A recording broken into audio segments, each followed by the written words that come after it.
Welcome back to BeFM Drama, where we turn great works of English literature into gripping radio. My name is Joshua Cornwell, and I'm the host of this program. This week, we're leaving the detective stories of Arthur Conan Doyle's Sherlock Holmes behind us to bring you the work of another brilliant writer of the period, H.G. Wells, with the horrifying short story, The Cone. It begins with two lovers alone in a room.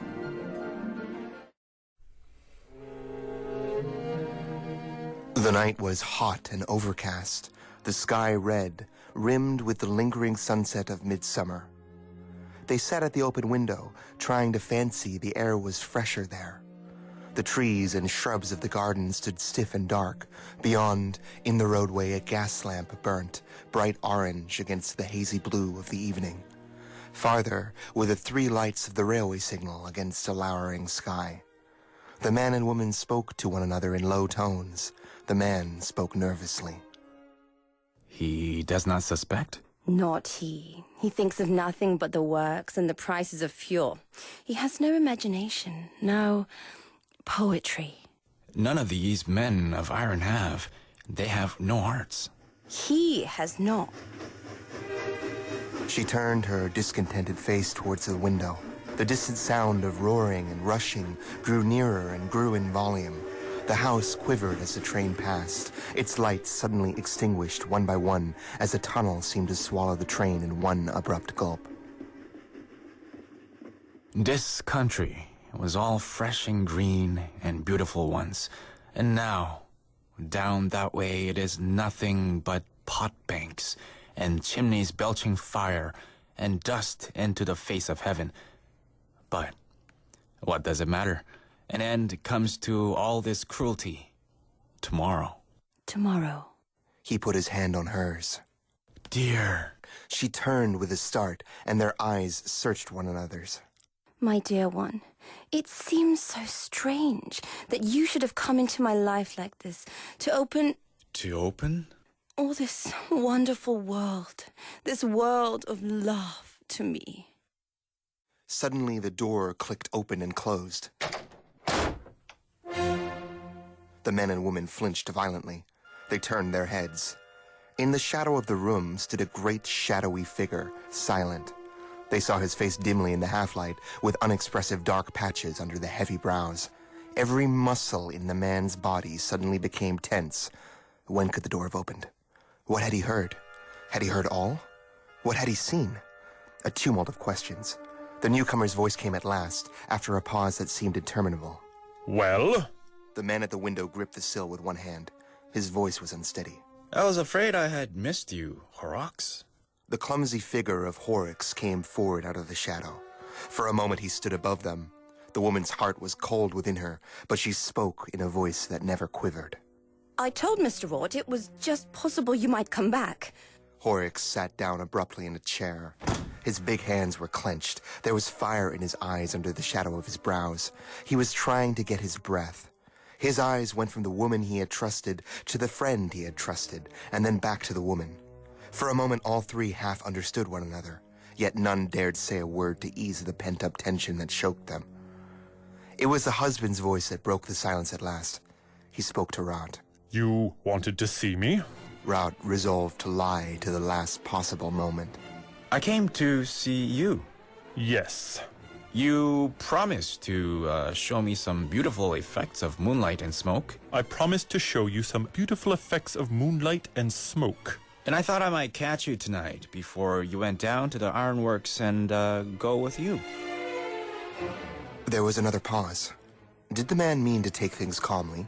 Did he know? How long had he been in the room? Yet even at the moment when they heard the door, their attitudes... Horrocks glanced at the profile of the woman, shadowy in the half-light. Then he glanced at Raut and seemed to recover himself suddenly.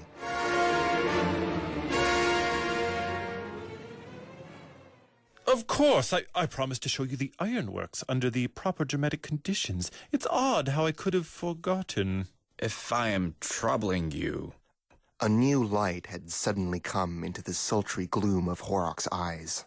Not in the least.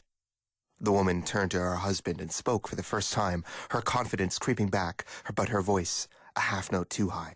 Have you been telling Mr. Rort of all these contrasts of flame and shadow you find so lovely? That dreadful theory of yours that machinery is beautiful and everything else in the world ugly. I thought he would not spare you, Mr. Rort. It's his great theory, his one discovery in art. I am slow to make discoveries, but what I discover... Well? Nothing. He rose to his feet, and Rot did so as well. Horrocks put his big, clumsy hand on his friend's shoulder. I promised to show you the ironworks. Are you ready to go? Quite. There was another pause. Each of them peered at the other two. Horrocks' hand still rested on Rout's shoulder. Rout half fancied still that the incident was trivial after all. But Mrs. Horrocks knew her husband better, knew that grim quiet in his voice, and the confusion in her mind took a vague shape of physical evil. Horrocks turned toward the door. Very well. My hat? Mrs. Horrocks spoke with a gust of hysterical laughter. Oh, it's in my work basket. Here it is. Her hand brushed Rout's as she handed him his cap. She had an impulse to warn him in an undertone, but she could not frame a word. Don't go, and beware of him, struggled in her mind, but the swift moment passed. Got it. Better say goodbye to Mrs. Horrocks. Good evening, Mrs. Horrocks. Their hands touched a final time. Horrocks held the door open with a ceremonial politeness unusual in him towards men. Rout went out, and then, after a wordless look at her, her husband followed.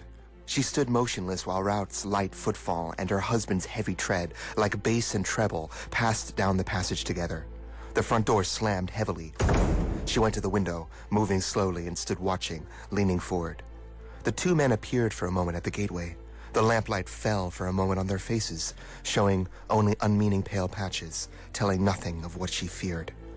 She sank down into a crouching attitude in the big armchair, her eyes wide open and staring out at the red lights from the furnaces that flickered in the sky. An hour later, she was still there, her attitude scarcely changed.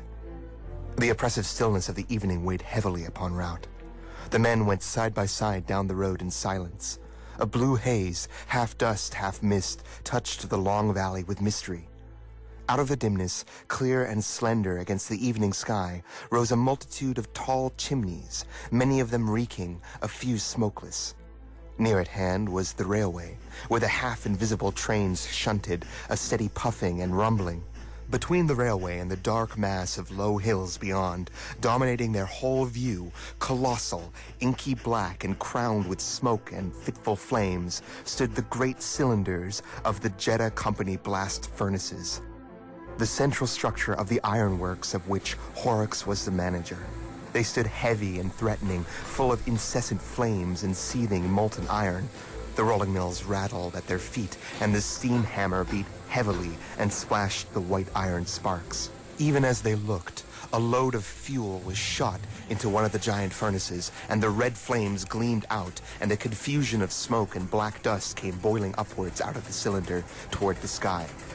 Rout spoke to break the silence that had become apprehensive. Certainly you get some fine effects of color with your furnaces. Horrocks grunted. He stood with his hands in his pockets, frowning down at the dim, steaming railway and the busy ironworks beyond, as if he were thinking on some complex problem. Rout glanced at him and away again. Your moonlight effect is hardly ripe just now. The moon is still smothered by the vestiges of daylight. Horrocks stared at him with the expression of a man who has suddenly awakened. He, too, looked up at the moon, pale still in the midsummer sky. Vestiges of daylight? Of course, come along. He gripped Rout's arm in his hand and moved towards a path that dropped down a cutting towards the railway. Rout hung back. Their eyes met and saw 1,000 things in a moment. Horrocks' hand tightened and then relaxed. He let go, and before Rout was aware of it, they were arm in arm, walking, one friendly and the other unwilling, down the path. Horrocks' grip tightened with every step they took. You see the beautiful effect of the railway signals toward Burslem. Little green lights and red and white lights against the haze. You have an eye for effects, Rot. It's a fine effect. And look at those furnaces of mine, how they rise upon us as they come down the hill. That one to the right is my pet. 70 feet tall. I packed him myself, and he's boiled away cheerfully with his iron in his guts for 5 long years. I have a particular fancy for him. His arm twisted routes so tightly it became numb. Horrocks strode down the black path toward the railway as though he were possessed. I say, why on earth are you pulling my arm off, Horrocks, dragging me along like this? Horrocks released him, and his manner changed again. Pulling your arm off, sorry, but it's you who taught me the trick of walking in that friendly way.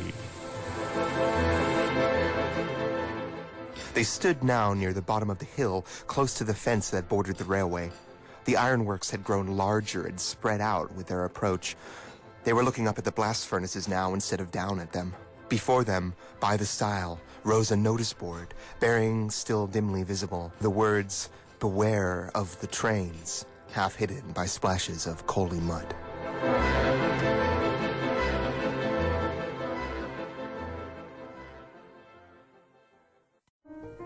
What will become of Rout? And does Horrocks know indeed what passes between the artist and his wife? Find out tomorrow on BeFM Drama as we bring you the second harrowing episode of H.G. Wells' The Cone.